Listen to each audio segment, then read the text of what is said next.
The old rock house is about 200 yards off the highway down this dirt lane. In the summer, walking barefooted in the hot sand was difficult. The house is 1 mile north of the Brazos Valley Cemetery on the left. This is the south side of the house looking back towards the backyard. You can see in the back left a chicken coop. Remember the chickens being there. And it looks like a lot of firewood's available. As you will see, Tommy gets a lot of airtime in this project. Looks like it's wintertime here. This photo was taken on the north side of the house, looking toward the front yard and the front gate. You can see in the background a large mesquite tree. It was used to hang animals that were being butchered. It also was used as a shade to work on cars and to pull engines. This is the mesquite tree I just mentioned. On its last leg, I found several pieces of metal under it with my metal detector. It was kind of a focal point for a lot of things in their life. This photo was taken on the south side of the house, looking toward the front gate. No one has been able to tell me who the kid is with Tommy. Notice a cap on the ground behind the unknown kid. And then there's a little horse poop in the front yard. Front porch, different day, and not so happy. This will happen when you take away a kid's boots and gun. It probably affected him the rest of his life. The front porch faces the east, so it was a common place to sit and visit in the late afternoons. Notice the tag in Roy's left shirt pocket. He smoked roll-your-own cigarettes called Bull Durham. His fingers were yellow from holding the cigarette too long. Several of us stole them and smoked them out in the pasture. We were real brave back then, but we never bothered Granny's snuff cans.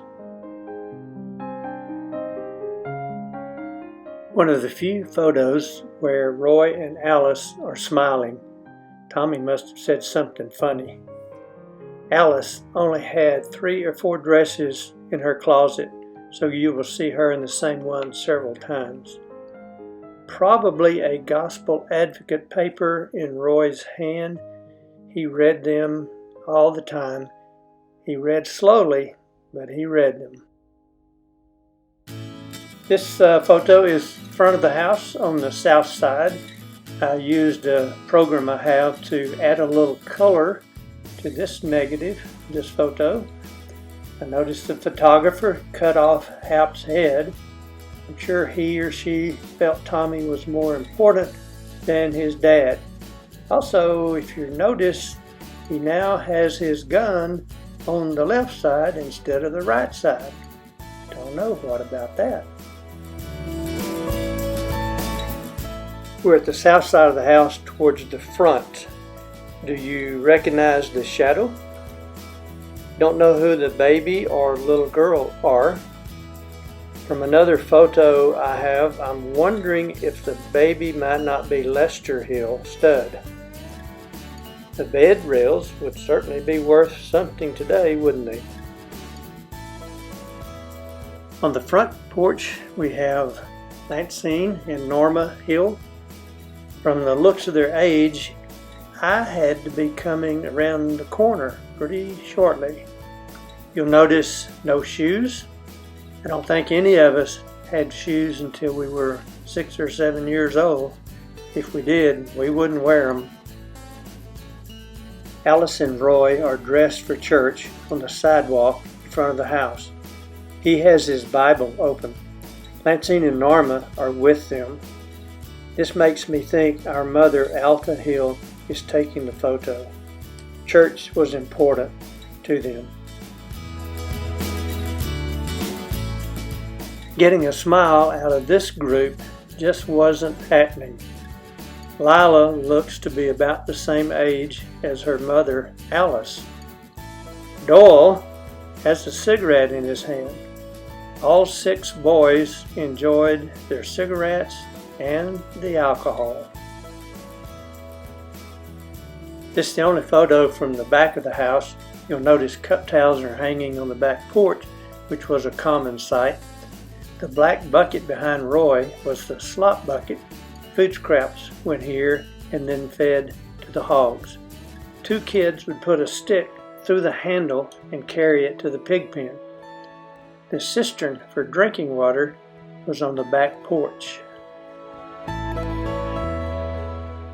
Here Joanne Hill, a little older, and Alice are doing some laundry. They are standing in front of the smokehouse behind the main house.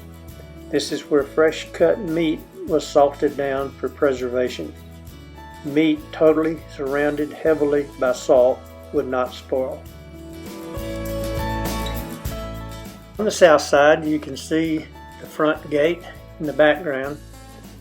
I noticed that Grandpa has a wedding band on. That surprises me a little for his generation. Still not getting any smiles from these 2. With a full view from the south, we can see 2 of the 3 mulberry trees in the background. The other mulberry tree was in the front yard on the left side facing the front. The middle window is where a large storage area was converted into an indoor bathroom in later years.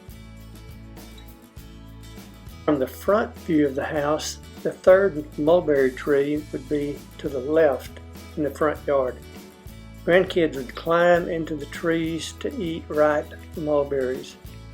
Most had small bugs in them, more protein and flavor, we figured. Sometimes a wasp would bite us as they competed for the berries.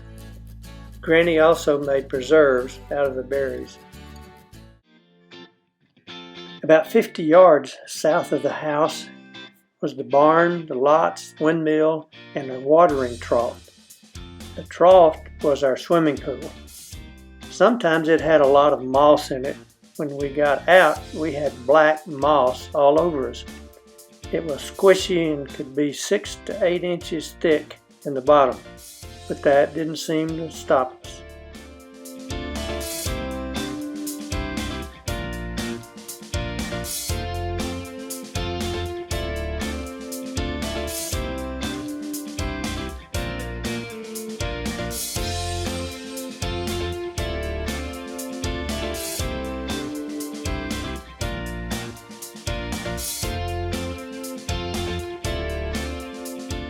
The mesquite is no longer alive, but it was quite large. Modernization is apparent.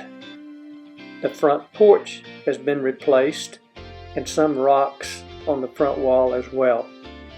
The renters are only there periodically, so everything is for their enjoyment. The back porch has been enclosed. The porch was the site for baths. It was good to volunteer to go first, as the water wasn't changed for 4 or 5 kids. So going last was not to your advantage. Mesquite trees have gotten rather large over the years. This photo is of the back side of the storm cellar.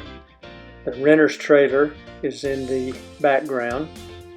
When we were kids, there were no mesquite trees in the yard at all. The cellar was definitely used in the early days. We rode tricycles on top of it. Granny stored some canned food products in it. And of course, when storms came up, we all went into it. On occasion, people would sleep in it, but today you might find a rattlesnake camped out. The swimming pool is obviously out of commission. All we get out of it now are the memories. And fortunately, no one can take away our memories.